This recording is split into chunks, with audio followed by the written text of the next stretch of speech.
台中国际动漫博览会伫台中的文创园区来举办，今年是以讨活希望来作为主题，号名号做暖心万艺，精选着国内外几10出有这个讨活特质的动画红仔册作品来展出。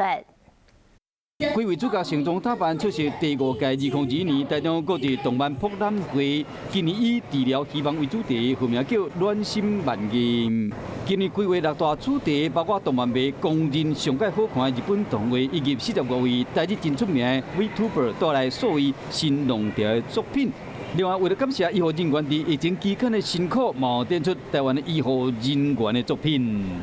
最近又因为疫情，大家其实工作量、负担上都变得很累。那